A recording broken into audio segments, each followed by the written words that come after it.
Hello, and welcome back to Let's Play Slay the Spire. We've just completed episode 3, where we played as the Ironclad. We went for an exhaust deck, and it paid off. We beat the final boss. We got a score of around about 700 and something. It was a pretty fun time. I had a pretty fun time doing that run. So today, we're going to be playing, as I mentioned, as the Silent on Ascension level 1. Let's do this. Now, I haven't actually played as much as the Silent as I have with the rest of the characters. I say the rest of the characters. There's only another one as the Ironclad. I feel we definitely take one of these two.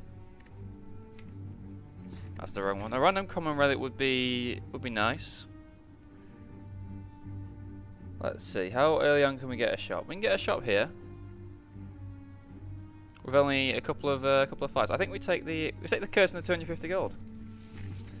With the chance to buy whatever relic we want. Well, I say whatever relic we want. A choice of one of 3.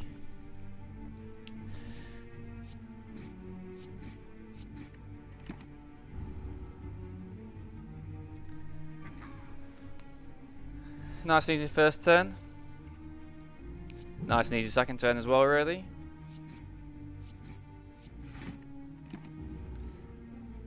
So yeah, I'm doing absolutely fantastic today. I wonder, how's everyone in the audience doing? I say everyone in the audience. Everyone, all 3 people, maybe. Maybe 3, that are watching these videos. But as I said before, it's not about the numbers. It's about if I enjoy doing what I'm doing. And, oh, thank God for that, we got the strike. At the moment I am. I'm really enjoying it. I'm playing these games anyway, so, I mean, why not record it at the same time? I love talking. Can't stop me from talking, so... I mean, to be fair, I actually normally talk to myself when I'm playing these games the exact same way as I am now anyway, so... I can't see any downsides in it.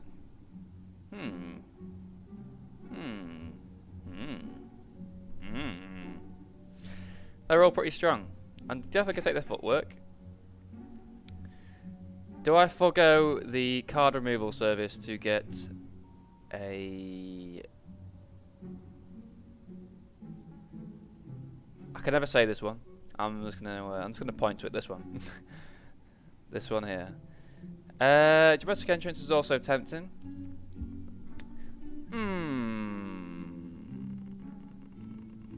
I'm gonna go for...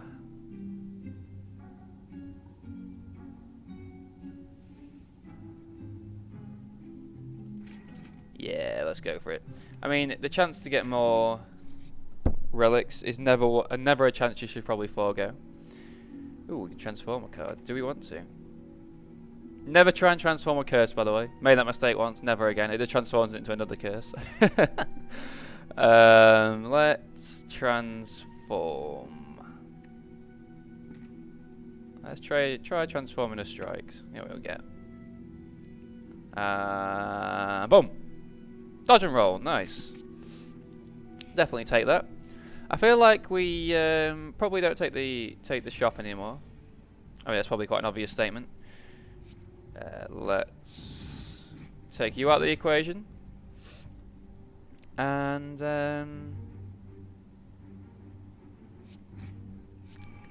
let's go for footwork.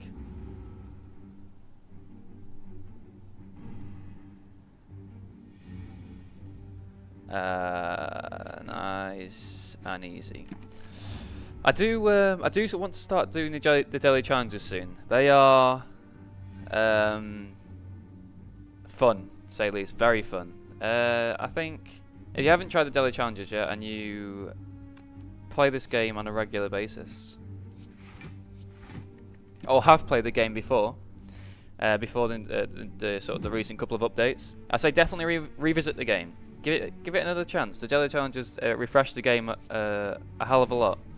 I mean, I think they brought it out at just the right time, in my opinion. Let's actually try and go for a poison build. Let's see if we can make this happen. Yeah, I feel like they definitely brought it out at the right time. This is the game for me personally. Man, I didn't get it in November last year. I got it around January, early 2018. So I didn't get it at the very start.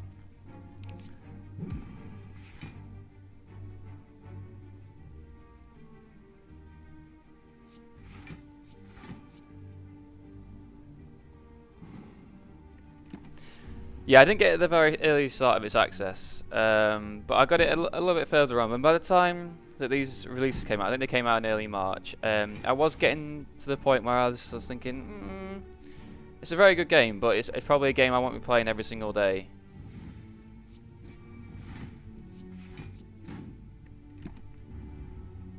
It's probably a game I'll sort of pick up once every now and then, just to revisit and just have a fun time. And then boom, early March, daily challenges come out, and for me, definitely transformed the game. There's not really much point footwork in there because he's gonna be dead next turn anyway.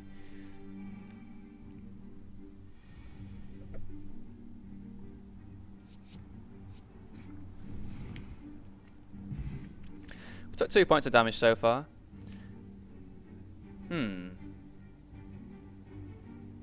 I feel we'll take the Bane. The Catalyst will be good later on if we can keep if we can keep this poison archetype going.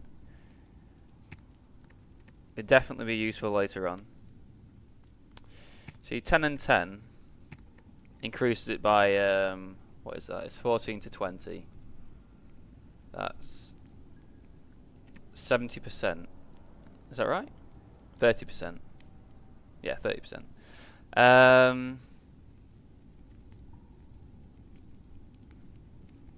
Oh, it's a hard choice. I mean, there's quite a few good upgrades here.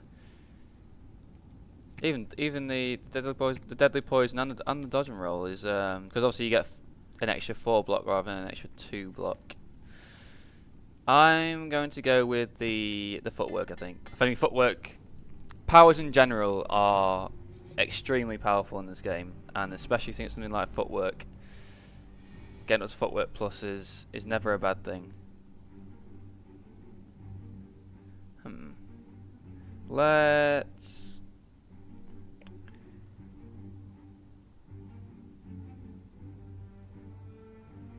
definitely neutralize you.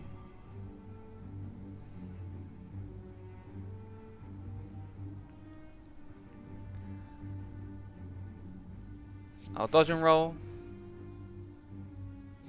Strike and strike.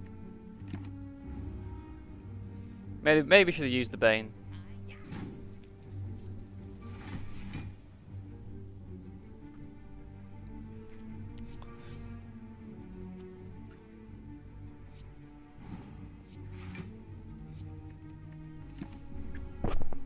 Oh, apologise. There's not another microphone there.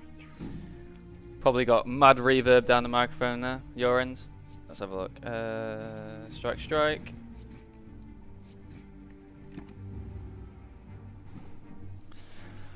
I did have a question for the day actually today.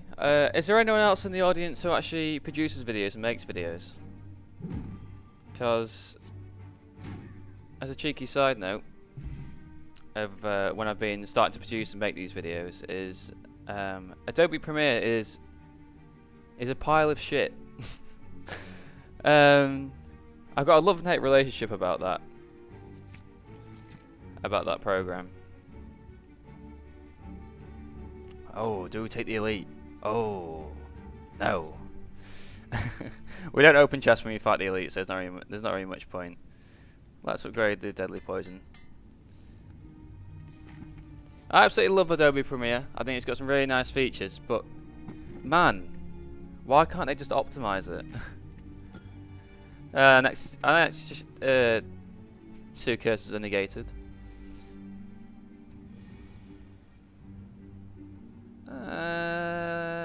Let's neutralize. Strike.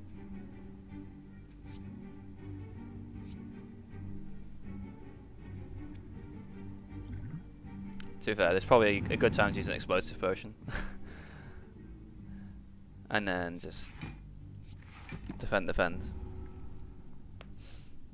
don't know if anyone else has the same feelings about Adobe Premiere, but I've been having some issues with when I'm importing these these gameplays into Adobe Premiere, that the audio gets out of sync. It won't be at the start, so it'll start out being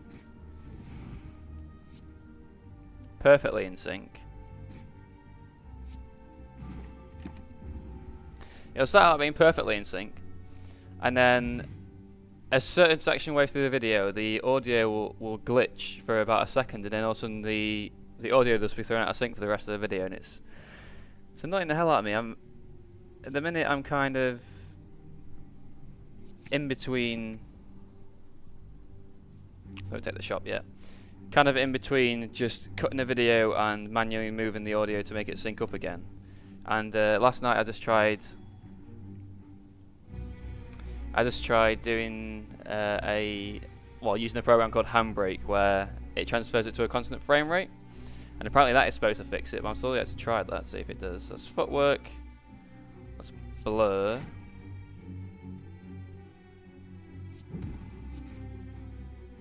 maybe could have dodged and rolled.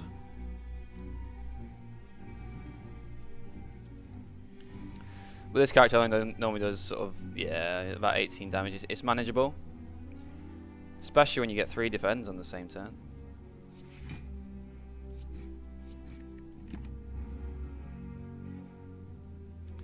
This enemy is not the one for trying to kill slowly.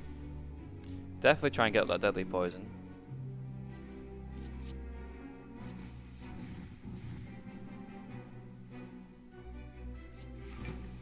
I think the 6 block and the 6 block next turn is always more valuable than the 7 block on one turn. I mean, it's 1 more damage and you're getting essentially 12 block. And it's going to be debuffing us again. That's not what we want to see. Let's try and get as much damage out as we can. Again, let's dodge and roll. There's no need to discard the curse. It's not a bad curse. Straight after this, I'm going to be recording the next episode of the Skyrim Let's Play. So if you're sticking around for that Let's Play, and you're thinking, but Rookid, where's the Skyrim Let's Play? It's coming. I'm just doing these Slay the Spires daily, because once we get to actually doing the daily challenges, I want to keep those challenges actually being daily challenges and try and complete all of them, as they're all unique little sunflowers and they are very fun to play. Have we killed him next turn? I think that's an easy kill next turn. It's a poison kill next turn. I take it back. That's deadly poison. You just end turn. Thank you. Kaboom. 63 gold, block potion, explosive potion, and let's take a cloak and dagger. Alright, which way are we going? I think we want an extra campfire and a couple question marks.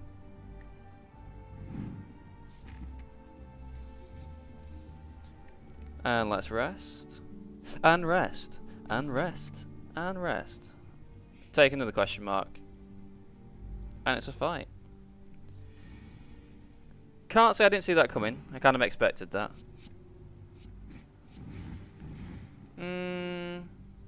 Definitely dodge and roll. Take over the 4 block next turn.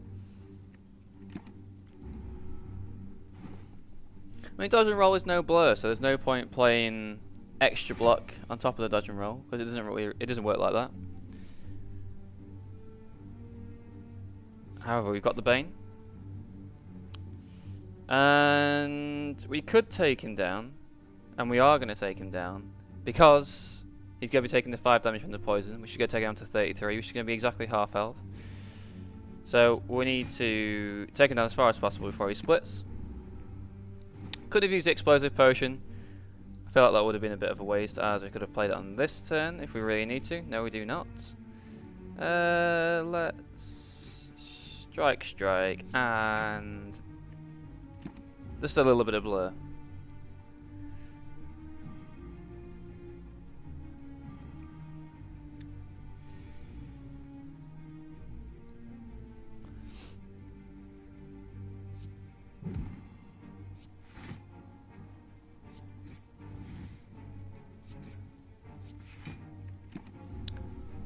do, do, do, do, do. I'm thinking if we get the right cards, we are kind of going down the poison deck build, even though it looks very block focused at the moment. That is actually the point. Now, this is a fantastic turn for killing him. It's actually kind of the point. So with the poison deck, you want to start out the poison. We'll wait for noxious fumes. Once that noxious fumes comes through,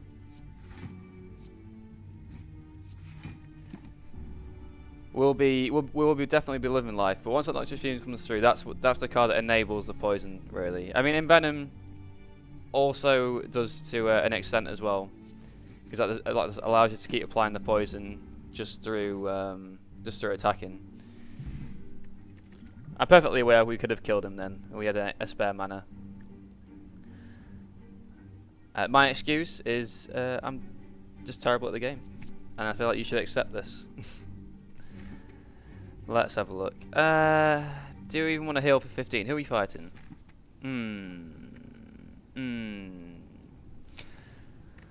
I feel like we do. If it was any other boss, I'd say no. But this one, there's a high likelihood of. In fact, let's describe it a different way. If you're watching a weather forecast, there will be a high chance of precipitation with bullshit drifting in from the east. Essentially, what I'm trying to get is that this enemy is a load of bull. We're taking the block across. Let's definitely play the dash. And that should be enough to take us across the next turn.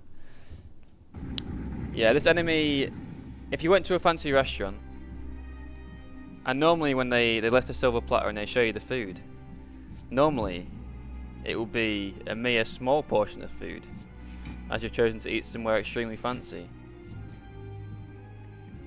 But this enemy would open the silver platter and reveal a whole plethora of bullshit. It's just the burn pluses really at the end of the day. As I've shown in my last video, the one directly before this one, is that if you have a couple of turns where you just draw 5 burns, then what can you do against that? The answer is nothing. Hair on the screen. Definitely dodge and roll. And let's blade dance. I'd rather blade dance and block for this spare 3 damage.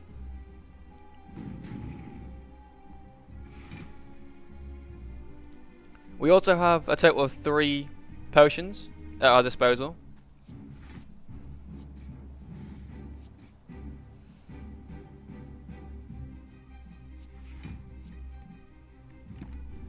Wasn't really much point in doing that. We've got plenty of block. You could describe our block as copious, if you were being fancy.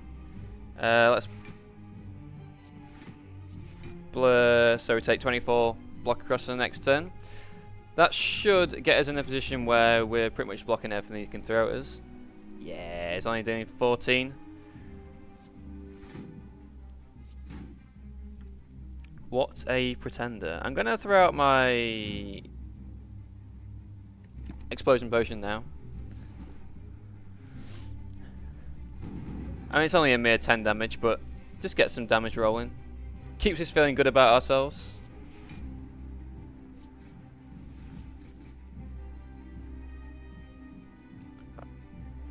Again, I'll take the 1 damage over kind of wasting 4 block essentially.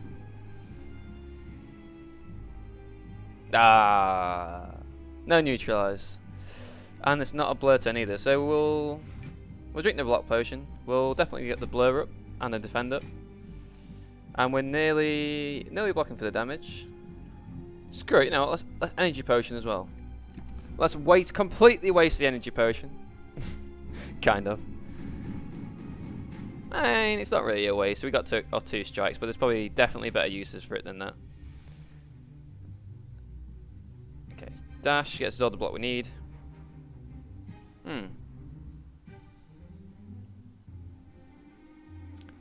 I'm always a fan of the dodge and roll. I feel like the dodge and roll is definitely... Oh, a lot of quick drink for inspiration. Is definitely just a solid card. Let's discard you. We don't want you here.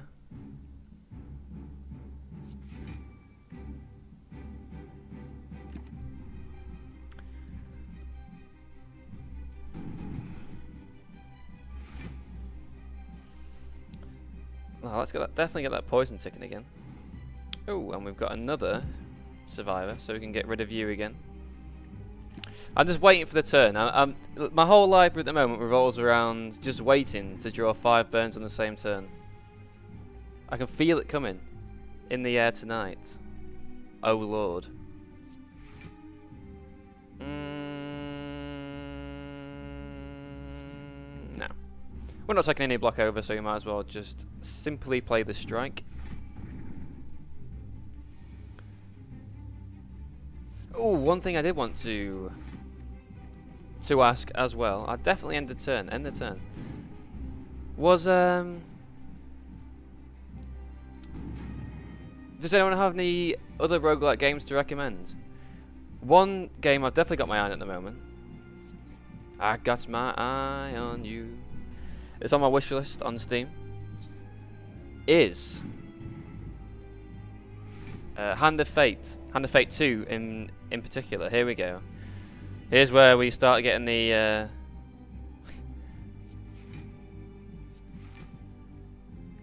RNG roll into the deck.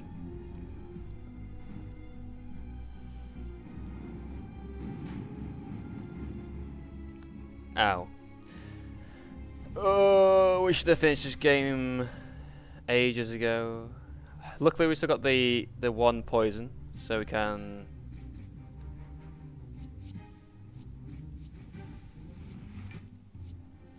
We can get off the Bane with the damage twice.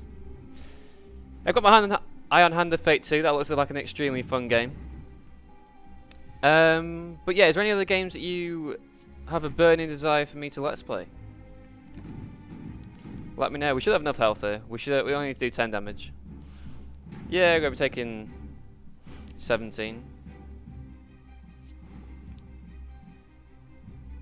We can get rid of one of the burns.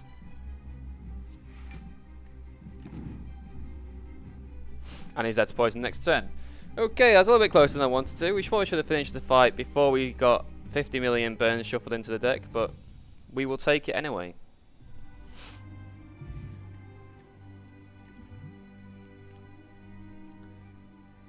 Okay. Grand Finale. I just... Like, has anyone ever made Grand Finale work? I feel like it's very, very situational. Go Tools of the Trade. It's solid. Well, next 2 curses are negated.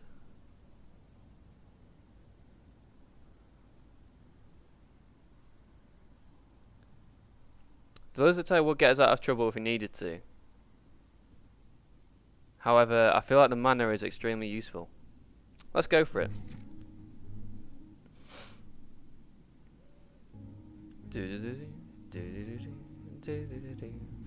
Can we get through? We've got to fight 1 elite.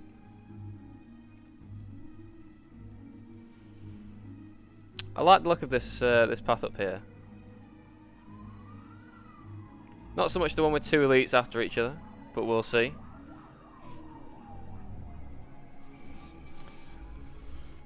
Yeah, I mean, as for sort of personal games I wanted to play, I still haven't got Battlefield 1 yet. I'm perfectly aware that the new Battlefield game is actually probably due to come out before I even get around to buying Battlefield 1.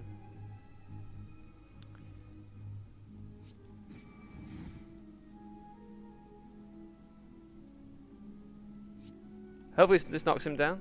Yeah, there we go. I wasn't sure if that was going to count as 1 or 2 attacks. Does count as 2. And strangely, I actually really want to get the new Battlefront game, the Star Wars one. I've been really put off by obviously all of the loot crate systems and stuff that EA's been implementing, but it still looks like a fun game. I can't deny that.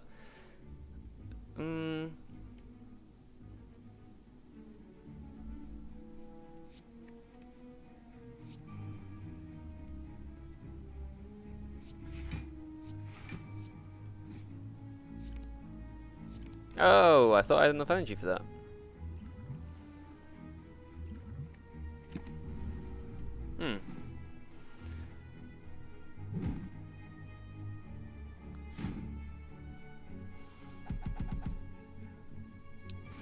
I never actually played the original Battlefront game either, but I mean, I did have it. I did have a quick go on someone that I know's PlayStation 4, as I don't actually own a PlayStation 4 myself.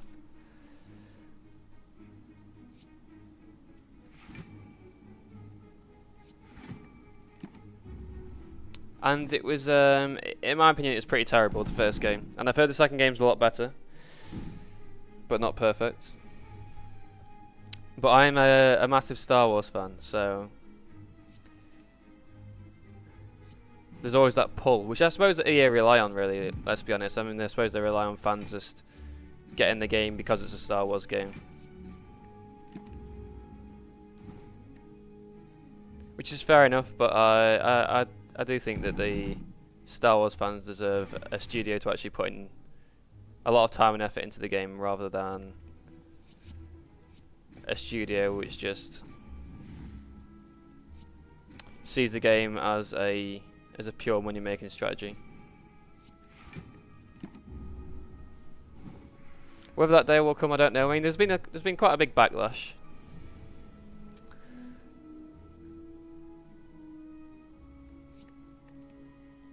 When I say quite a big backlash, I mean absolutely huge backlash over their I suppose their game design strategy, which pretty much revolves around. Okay. Let's take this back a little bit. Let's actually talk about the strategy. So if anyone doesn't know, EA, or Electronic Arts, they make games such as FIFA. Side note, this is a hard choice. However, Bouncing Flask... Oh, actually, no, we do have the extra mana. Let's take the Bouncing Flask. Electronic Arts, they make games such as FIFA, Battlefront, Battlefield, etc, etc, etc. They're probably one of the biggest game studios in the world. If you haven't heard of them and you play video games, what are you doing? Like, I just question what you're doing with your life to the point when you actually have never heard of arguably the biggest game studio in video games. Arguably, I didn't say they were the biggest, but arguably they are. And over the years, their strategy has developed into a very much a model of a pay-to-win model. Now, what do we mean by pay-to-win? What I mean by pay to win is that they employ loot crate systems into the game.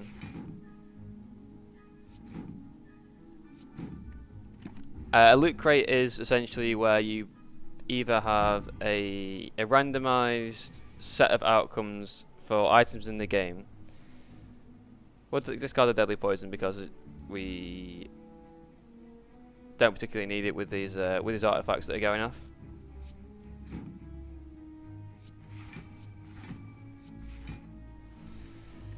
And then you use either in-game currency or actual real-world currency, and sometimes you can use the real-world currency to buy the in-game currency, to then buy the loot crates in the game. To obtain items in the game which change aspects of the game. There's a few different ways to come at the loot crate system.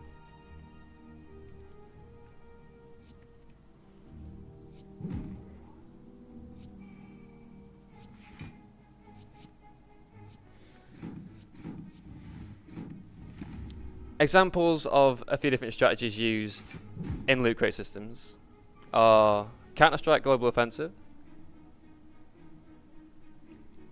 Dota 2,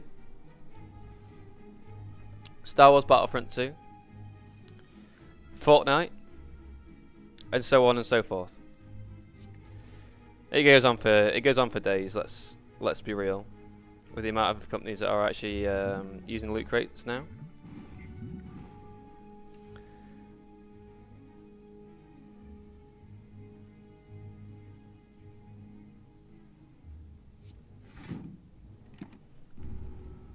Examples of games that I feel like use loot crates but aren't infringing the ethics of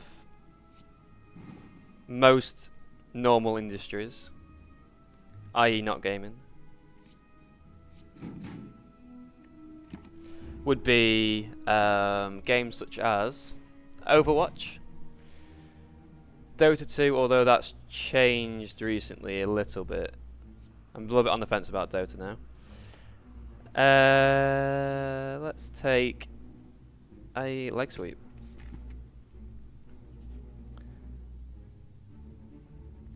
Fortnite, to a degree. And I'm sure there are plenty of other games as well. Examples of games that do not employ the loot crate system well. Definitely 85 gold for a relic. Got the anchor. It's a very nice relic to have. Counter-Strike Global Offensive, Star Wars Battlefront 2. I feel like these are the two biggest culprits for abusing the loot crate system. And especially with Counter-Strike Global Offensive, I have a big problem with that game. Let's blur and leg sweep. So let me try and explain the loot crate system in CS:GO. So in CS:GO, as far as I've never actually owned the game, and I've just seen footage of it and people discussing the loot crate system in the game. So I suppose it could be deemed a little bit hypocritical that I'm coming at this from a position of never actually playing the game in the first place. And to most normal people, or most adults at least, loot crates in games are very controllable. Adults have a lot of experience with. Let's get off the dexterity. Adults have a lot of experience with different forms of temptation. So as you go up through life, obviously you come into contact with gambling, drugs, alcohol, etc., etc., etc. The main problem I have with loot crates in games is when a lot of children under the age of 16 play the game. And the studios know that these children play the game as well.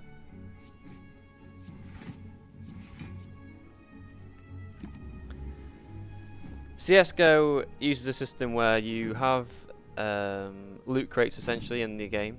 You then use real life money to purchase keys which open certain chests.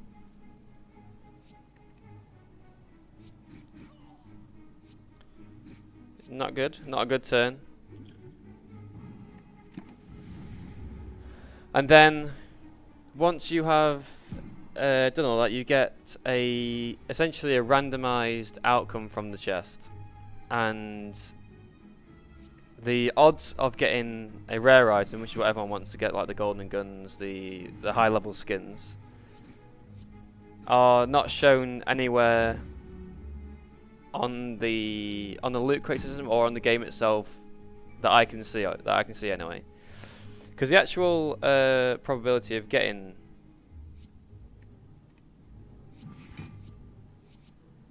a high level skin is, I think it's about 0.1%. And the amount of money you have to spend on the game to get these rare skins is astronomical.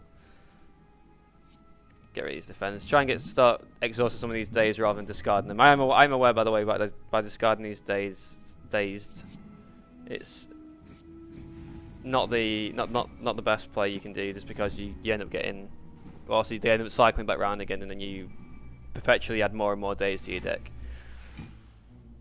Damn, son.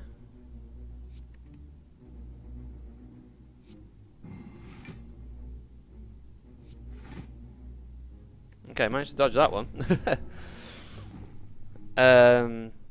Yeah, and so anyway, go back to the loot crate system in CS:GO. Let's get rid of a daze because we need all of our cards, I believe.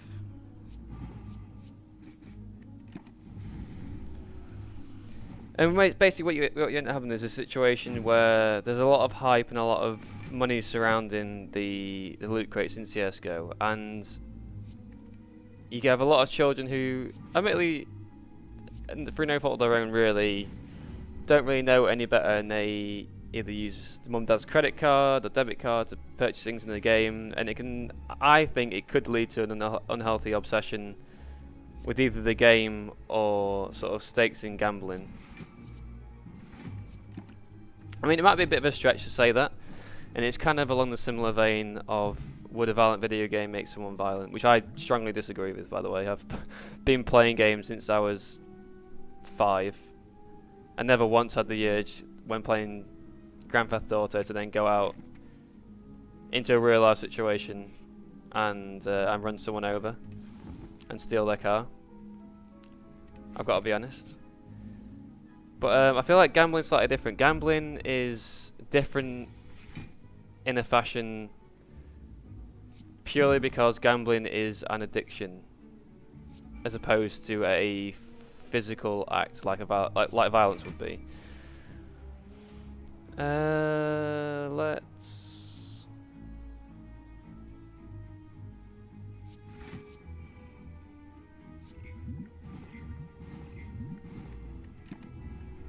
Play it like this. And if, I mean, I'm not saying this is true, and obviously more research has to be done, but if a young child, say the age of 10 and 11, gets hooked onto the gambling through CS:GO at that age, will they carry that on into their adult life and potentially have problems later on? I mean, the answer is basically unknown. Like you can't say for sure. However, I just feel like games that take that risk are a liability, and I think it's unethical practices personally.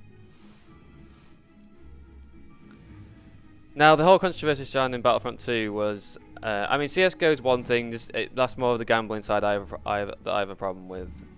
Not so much the actual crates themselves. I mean, Dota 2 employs a very similar strategy. They have essentially loot crates, or they're called treasures in the game. You buy them, and you have a chance of getting one of the skins for the characters in the game. The difference is with Dota, you have 5 or 6 skins per treasure, and you have a very firm knowledge of your chances of getting each one. Apart from, you could argue the rare and the ultra rare skins. I mean, I don't really know what I don't know if anyone knows what the chances are on those ones. But you're essentially you're not. And plus, in the first place, you literally have a treasure. Here it is. It's £3. English money might be different in dollars or euros, whatever. And then you buy that skin, and then you have the chance of getting one of these skins you can see on the screen in front of you at the time.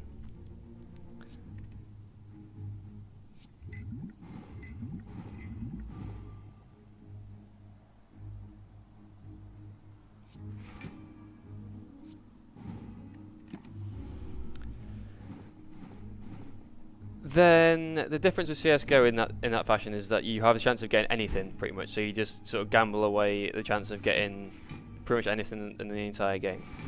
But anyway, moving on to Battlefront 2. So the controversy surrounding Battlefront 2 was that they not only employed a loot crate system in their game, but they also employed a system where the loot crates gave you items that actually boosted your ability to perform well inside the game itself, which is essentially a pay-to-win model. I think we might actually be dead here. Just on the side note.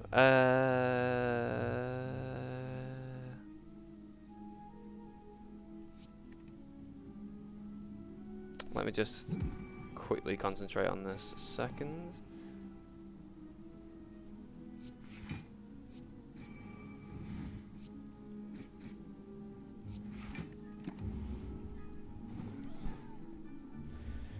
We may be fine. if we can get off some decent damage this turn, because he's going to be summoning his... no, we definitely don't want to get rid of that. There we go. Okay. Panic over. We definitely do need to try and find a campfire. Ooh, this could be dicey. This could be very dicey. I don't like this character. Oh, this enemy, should I say.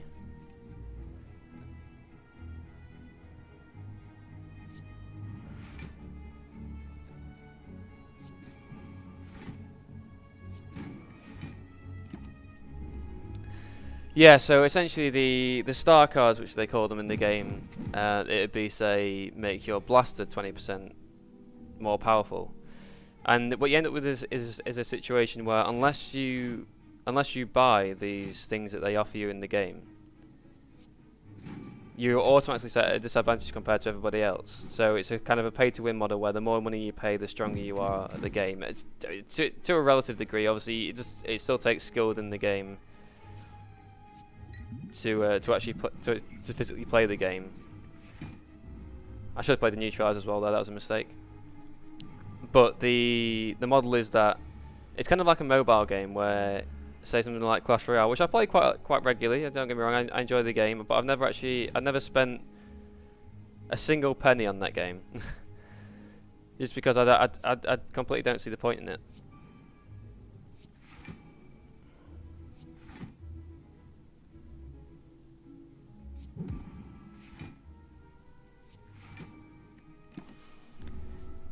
Where you pay to have a head start on other people in the game, and it's not even like they discourage people playing either. They actually actively encourage people to pay for the deluxe edition at the when you first get the game. The deluxe edition was an edition where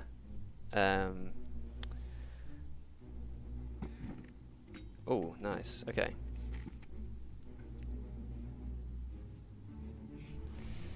Yeah, the deluxe edition was a starting edition to the game.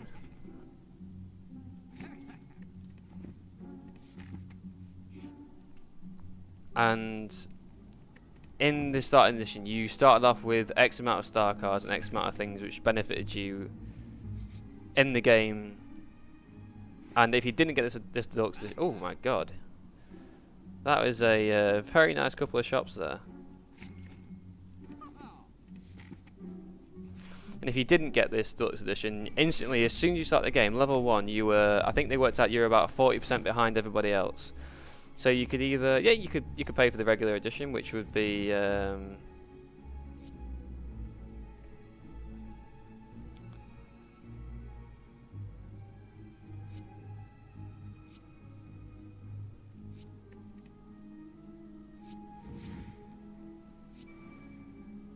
sorry, I'm just making sure we have enough. Okay, perfect.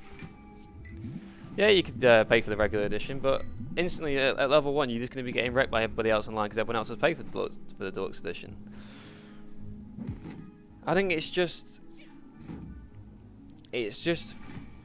absolute greed from video game companies to employ this type of strategy. Now, don't get me wrong, I actually have no issue with having a loot crate system in the game. Like, I think that the game that does it best is Overwatch. Yeah, they've got a loot crate system in the game,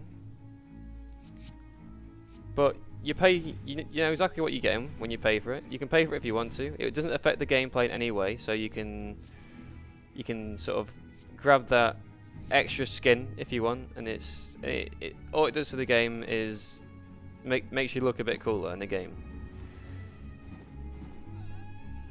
Other ones which do it fairly okay, which I don't have a problem with, things like Dota 2, Fortnite, and things like that. And even CSGO to a certain degree, although the gambling sort of stuff in the game makes me feel a bit iffy about it.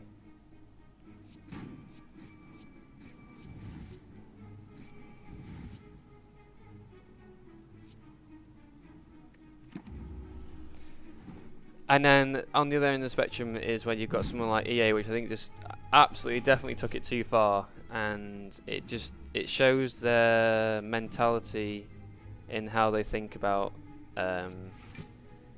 gamers, which it shouldn't really be a surprise to anybody that a company who's out to make money solely cares about making money. However, on the other hand, as a consumer, you at least want that game studio to at least half believe in the game they're making and be passionate about it to a certain degree. I mean, yeah, they're out to make money, and that is fair enough. But on the other hand, you still want them to at least care a little bit about the game.